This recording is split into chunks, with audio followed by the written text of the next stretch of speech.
I did a video reply here recently to somebody who is one of a million people that said, "Oh, you're 52? Holy shit, you look like you're 70." I get that all the time. And I wanted to do kind of a follow-up video on this, and I wanted to just kind of touch on this thought process. And let me start by saying, yeah, I understand. I understand that I look a lot older than I really am. I'm 52, knocking on the door of 53, and I don't look like I'm 52. I have a lot of scars, I have a lot of wrinkles, and this big gray beard makes me look a lot older than I really am. And I'm gonna say some things I said in the other video, but I wanted to do a standalone video without that schmuck's comment in the upper left hand corner. And and what I want to say is that while I understand that I look a hell of a lot older, and there are people that are older than me that look a hell of a lot younger, I own how I look. I lived my life. Let me give you guys a kind of an overall 30,000 foot view for those folks on some of the social media platforms that are going to see this that don't know some of the things about me. I was born in 1972. So as a child, I spent a vast majority of my time outside. When you were a kid in the 70s, you played outside. That's how shit worked. Your parents would push you out the door on Saturday morning and be like, go fucking do something. You know what I mean? The people in my generation will know.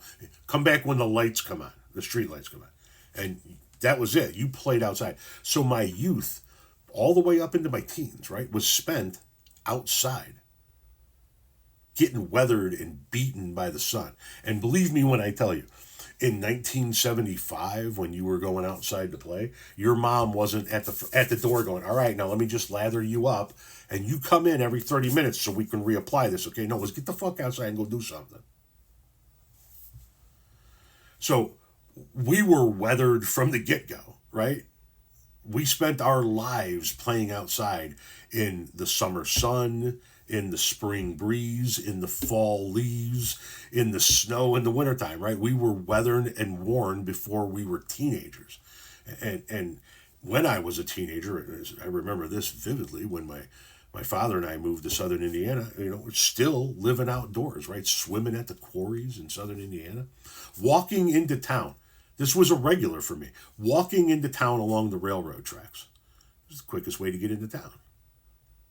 It would be in a pair of blue jeans and a pair of boots, maybe a pair of gym shoes, and a t-shirt with a pack of cigarettes rolled up in my sleeves.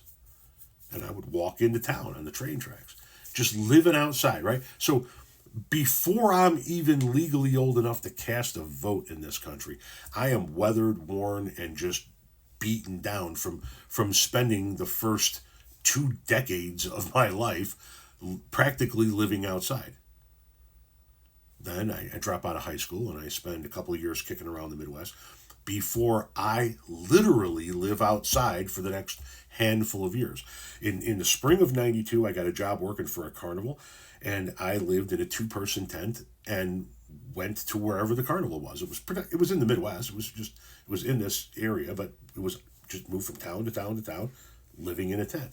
That lasted all the way until October of 92, when I found myself in Owensboro, Kentucky, or Evansville, Indiana, just across the river from Owensboro, Kentucky, at the last gig of the year for the carnival, and wondering what I'm going to do. And it was shortly after that I rolled into the Grateful Dead lifestyle.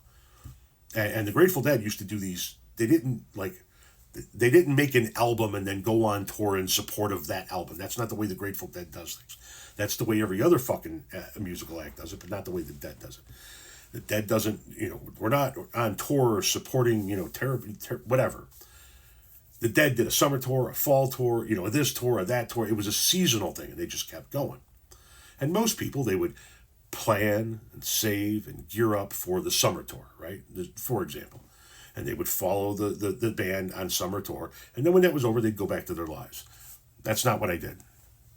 I would follow them on summer tour. And then when they would take that break between summer tour and fall tour, I would work odd jobs in the various towns between wherever the tour ended and where the next tour was going to begin. And you worked your way there and you worked odd jobs and you lived in your tent and you started up the next tour, right?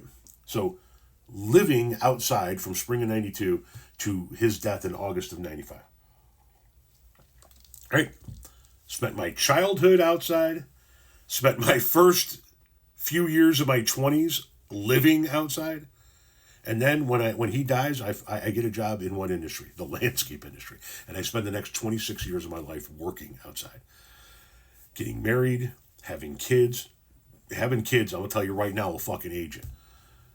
That'll put enough gray hair on your face to make anybody think that you're older. So I'm working outside for the next 26 years. I'm raising kids. I'm stressed from my job. I had my own business for a period of time. Stressed being a parent. I'm trying to be a good husband. And you guys on social media see me make these videos, make this content from the comfort of my office. That's why I built this office, right? It's why I took this bedroom and designed it to be mine. It's not a man cave, it's an office for me to handle our investments, for me to run our companies, and for me to make my content. And you guys always think that I never move from this seat, that I live in this office. But you got to remember, I didn't get a chance to get to enjoy shit like this until February of 2018 when I retired from landscaping. Up until then, my life was spent outside getting weathered and worn and beaten.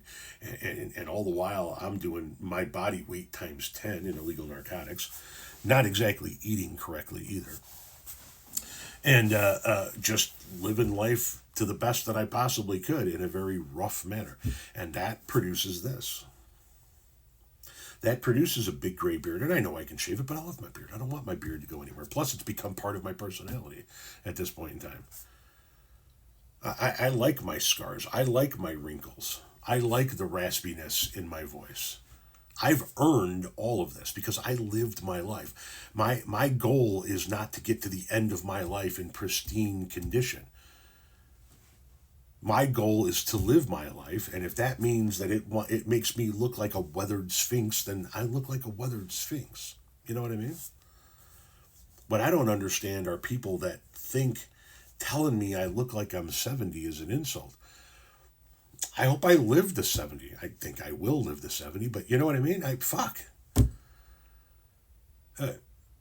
One of the beautiful parts about looking this way and not being 70 is I get to enjoy that old man phase. Like I said in the other video, I get to enjoy that old man phase a little bit longer than other people get to. That old man phase that's typically filled with a lot more pain than not, a lot more medical issues than not, a declining health, a declining ability to do things. We still go places, do things. We enjoy our life. And I get to enjoy that old man phase in life then. The sage, wise old man.